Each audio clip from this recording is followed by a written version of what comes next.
Go ahead, introduce us. Hello everybody, today we're going to talk about Stranger in the Pentagon. Frank Stranges. What is factual, what is not factual? I'm going to set the record straight today. Some of them is going to be a little upset, but you know what? I gave you many chances to, well, let's tell the story like it should be with the evidence that we have already presented. I have my sister Margaret here.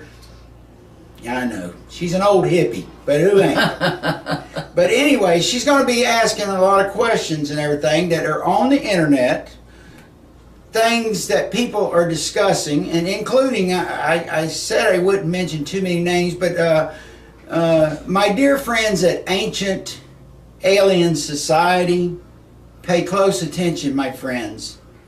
Anyway, we're going to start with a question and answer as Margaret gives the questions.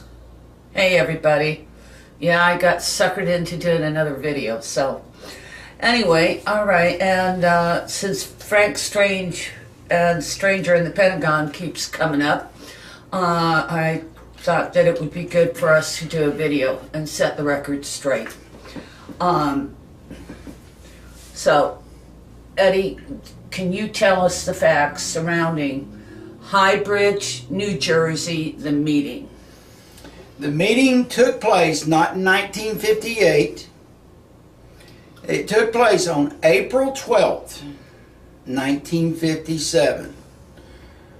Not all the children were there. There was about 20 to 21 of us. The twins, myself, and several of my sisters and brothers were there. It lasted pretty much to maybe 3 to 4 hours. Valiant Thor was there, our father. Elder Don was there. Notice I said elder, not commander. And Anamia, not Jill. These are the three people who came here on March 13th, 1957. This is where the story came. And the meeting and the gathering was in the backyard of Howard and Rose Menger, the two people who at the time was raising the twins. And with that said, Now, was there any, in that meeting, was there any foreign dignitaries in the meeting? absolutely not. Not to my knowledge. You got to remember, I was 4 years of age, but when I did understand a lot of this years later about who Thor was, although I knew who he was, but the things that he was trying to attempt to do, I never saw not one mentioning of anybody from any foreign nation. Now, I'm not going to say that they weren't there. I'm just saying I just never found any evidence. Now, going back to Frank Strange, because he claims that he just walked in to the Pentagon. Now, what's your opinion on that? Well, I mean, I have my opinion is you just do not walk in to the Pentagon. I've been to the Pentagon. Me and my brothers and sisters have been to the Pentagon one time, and that was in '85, I believe it was. It might have been '84. It was somewhere in that. Matter of fact, I'll tell you right now, it was 1985 because we had just finished college. Now, knowing what I know about the Pentagon today, it hasn't changed that much since, well, 1957 or 1961 or whenever Frank allegedly walked in there. But let's go back to the early years. To go into the Pentagon, you just don't drive up to the gates at the Pentagon. You have to have a invite. You have to also, you get a security clearance. You are on a docket as a guest. They already know who you are, where you're going to be going, and how long you will most likely be there. Now, very precise procedures. So when you get there, you are told where to park. Somebody will take you to whatever entrance that you're needing to go to. You go through a door. You will meet security guards there, and I'm talking not just your regular whacking hut. These are military personnel, MPs, military police. They are armed, and you are searched. you are presented with an ID card. You're also presented with basically your invitation, why you're there and where you're going and who you're going to see. Once that's done, then you're brought into what they call a waiting room. And you wait there until the appropriate administration personnel, wherever they're coming from, comes to retrieve you, and then they escort you down to wherever you're supposed to go.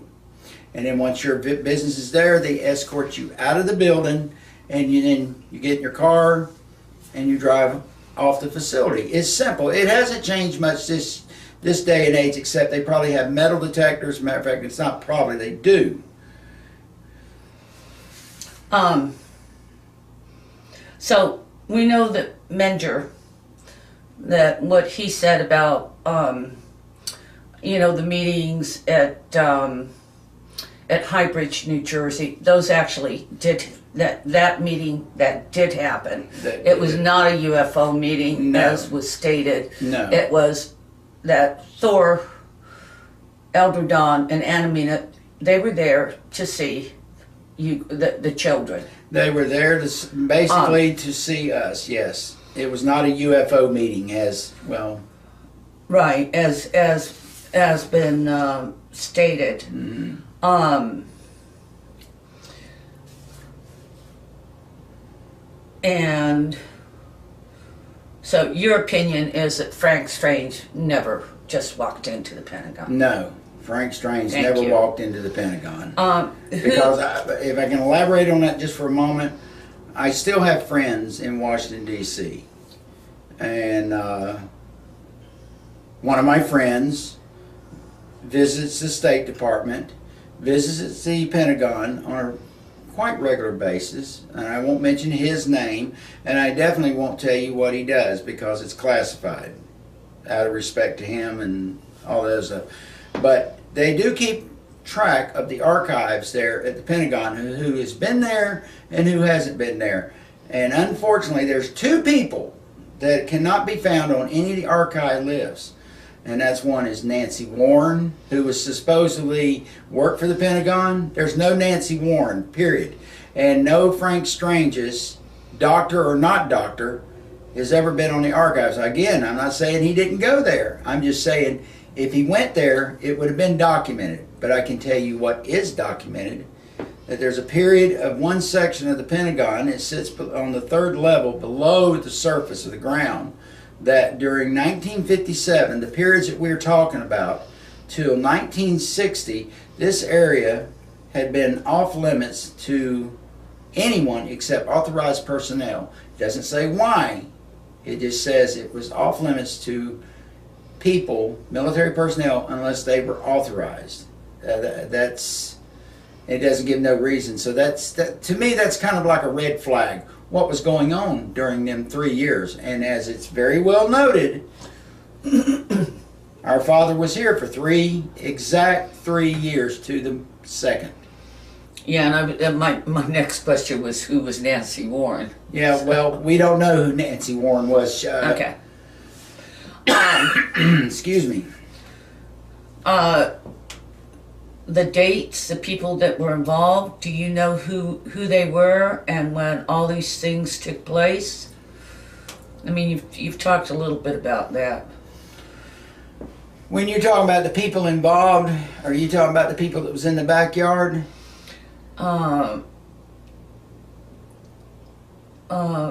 Well, yeah, you can, whatever, I mean, with Frank Strange or, because we're really talking about Frank Strange, stranger in the Pentagon. I will say this. Again, I was 4 years of age.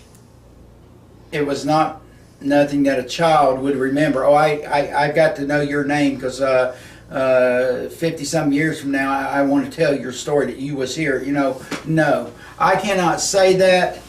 I can just only say that I knew the twins. I knew many of the kids there. It was actually the first time I'd met them. But how did I know them? It was just a connection the children made. And we were told about this special visitor that was going to be there. And I've elaborated this in our last few videos. But We knew who our father was. Again, the connection. We knew who he was. And can I say that Frank Strange was in that backyard? I would like to say he was not in that backyard that day. There was a lot of Secret Service there, doctors, and a lot of family members associated with the children. And I know there was a photographer there. I don't know if the photographer's name was August, I think they called him Augie. I don't know if he was the one that's being described. Again, I do know there was somebody there that was taking pictures. So that's all I know on that. Okay. Now, I'll tell you, I did buy, Eddie and I, we both bought the book Stranger in the Pentagon. I was able to read maybe a couple of pages and I had to put it down.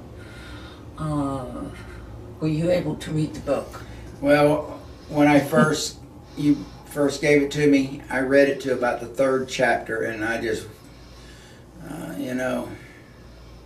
it either grabs you or it don't grab you. And then the other day you asked me to read it again. I didn't even make it halfway through the 1st chapter, and I had to put it down.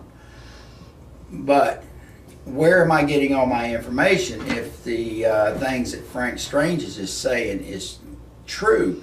Well, Frank Strange's, thanks to him, and again, I'm not going to say nothing bad about Frank. I never met the man. I don't know him. I just know what he's saying is not factual on the YouTube videos that are out there.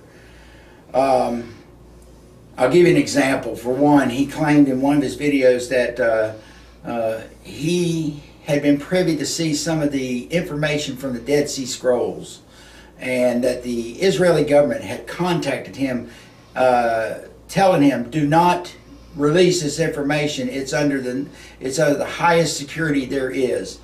Well, I know for a fact, because back in 84 and 85, during segments between being in college, field trips, we were in Israel. We got to see some of the Dead Sea Scrolls, and it's written in Aramaic, and understanding it.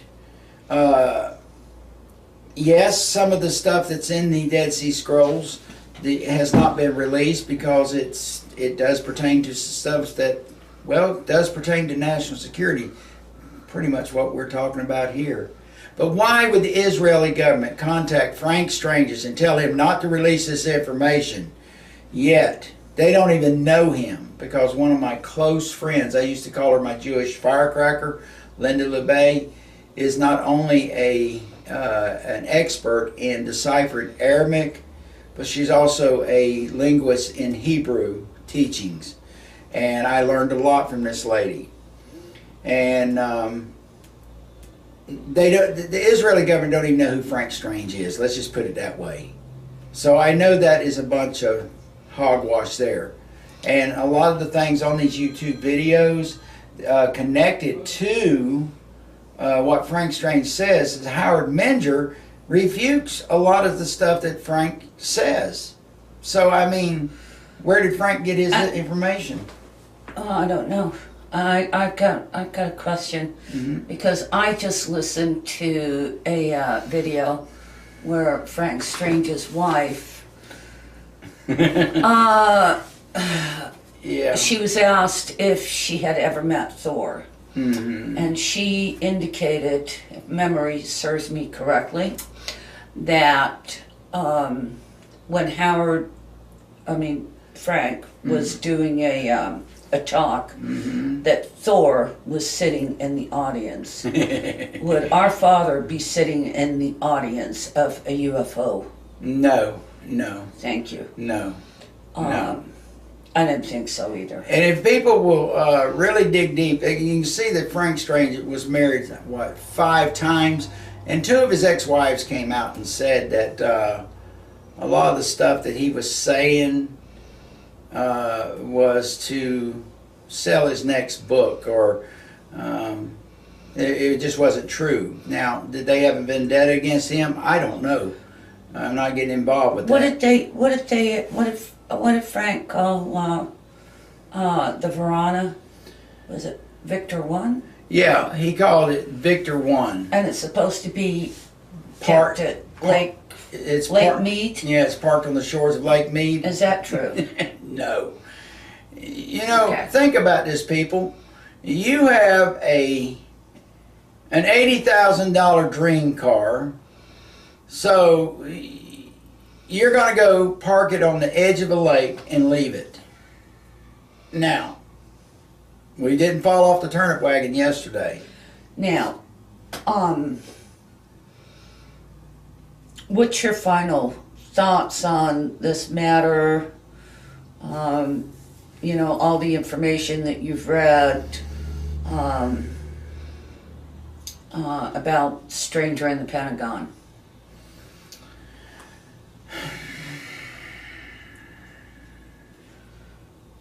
That's a good question. I mean, I want to just kind of put this to bed because we Yeah. have people that are coming on our Facebook page and they're mentioning this, and it's like, Well, let's just put it this way. The events of 1957 did take place in High Bridge, New Jersey.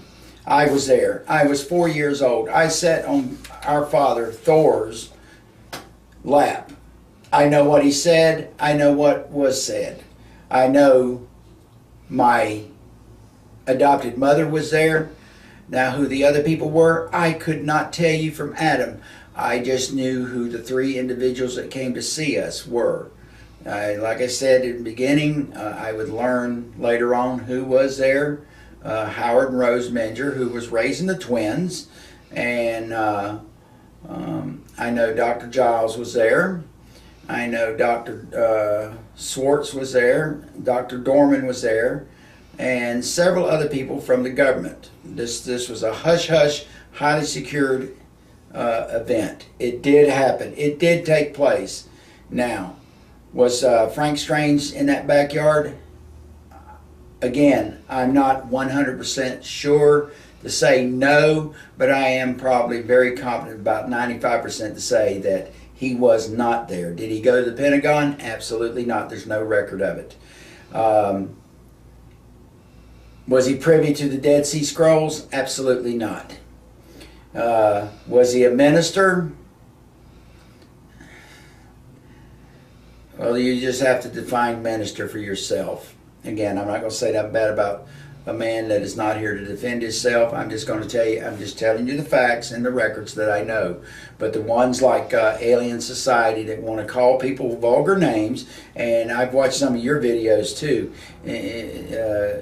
cussing and all this other stuff, that elevates you to a higher, how great I am. So, well, you just go ahead and continue on your way. But I'm going to tell you what, don't accuse me of stuff unless you have viable, accurate evidence. Because what I'm doing right now is viable, accurate evidence. And I want to show you one more thing. I want to show you one more thing to clarify this for the people. I know y'all remember my Roswell Bible. I have a section in here, A Valiant Thor. And I want to show this one more time. If you can see that,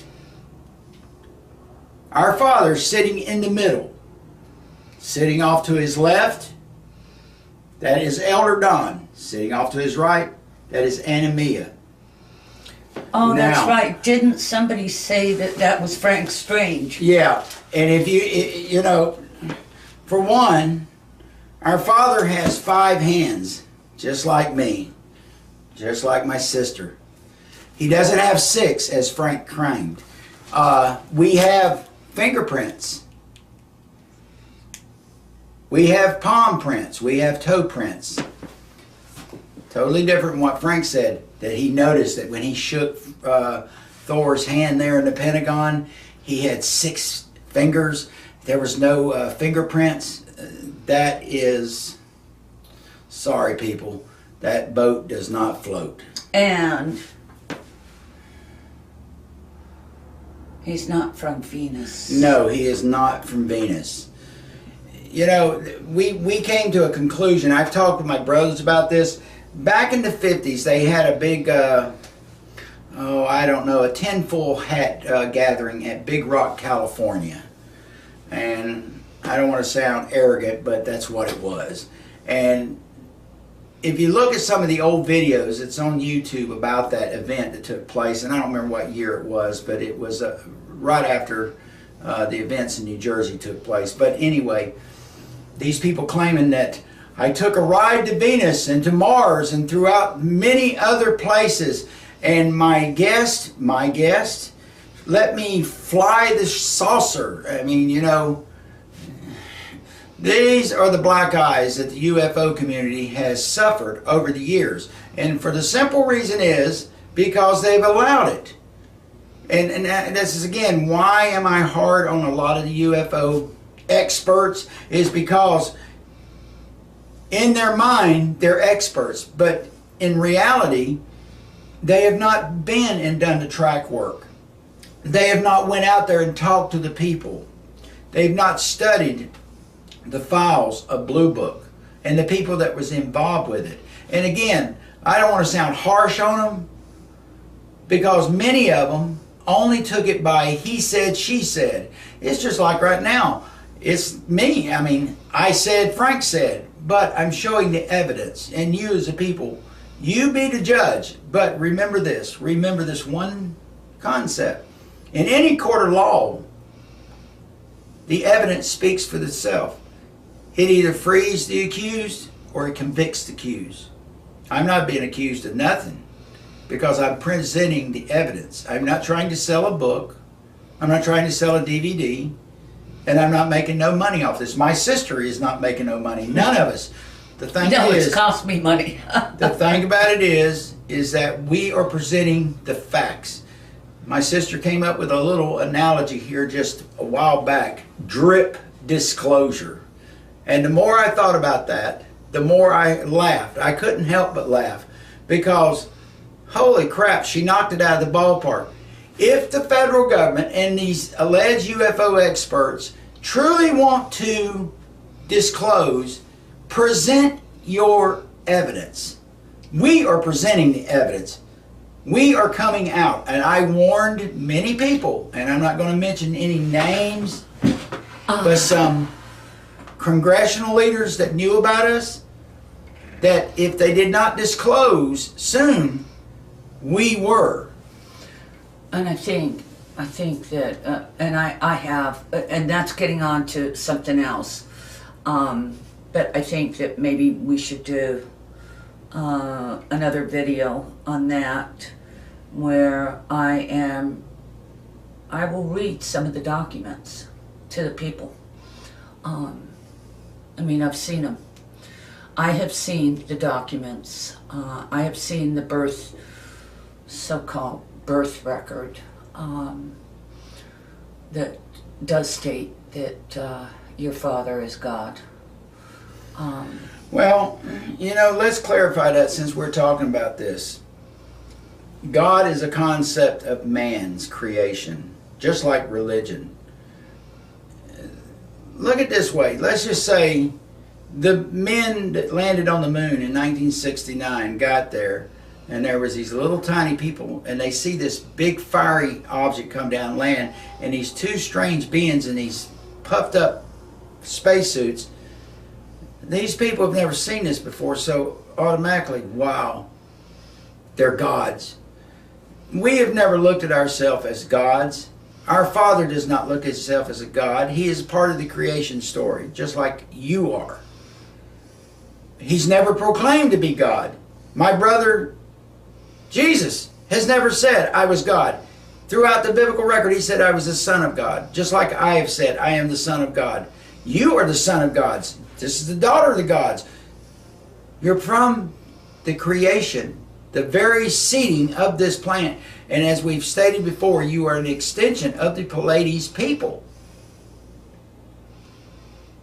You can call it God if you want to. But where we come from, we have a supreme being that we believe in. That creation started somewhere. It's the great mystery of the universe. But it's not what, well, maybe people like Frank Strange and a few other televangelists proclaim. Prove everything. Where's your evidence? All right.